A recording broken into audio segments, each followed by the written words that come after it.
Hi hello నమస్తే అందరికీ happy Kanuma. ఈరోజైతే రథం ముగ్గు అయితే వేసాము. సో రథం వేసామంటే లాగాలి కదా. సో ఇంత దూరం అయితే రథం అయితే లాగేశాను నేను. సో కనుమ అంటేనే నాన్ వెజ్ కాబట్టి ఈరోజు మా ఇంట్లో బగార్ రైస్ అయితే చేసాము.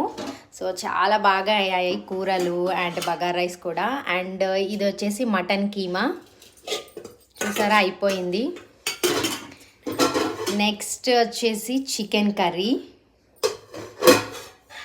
నెక్స్ట్ మటన్ కర్రీ, నెక్స్ట్ వచ్చేసి పెరుగు రైతా. సో నాన్ వెజ్ అంటే పెరుగు రైతా అనేది కంపల్సరీ కదా. వెజిటేరియన్ వాళ్ళకు వచ్చేసి మెంతం కూర పప్పు అయితే చేసాము. సో ఇంట్లో అయితే ఒక్కలే ఉన్నారు వెజిటేరియన్, అందుకే వాళ్ళకి సరిపోతుంది. మేమైతే ఇన్ని చేసుకొని తినేసాము. చాలా బాగా అయితే సంక్రాంతి ఫెస్టివల్ అయితే విలేజ్లో చాలా బాగా చేసుకున్నాం మేము. మీరు ఎలా చేసుకున్నారో కామెంట్ బాక్స్లో కామెంట్ చేయండి. Bye bye.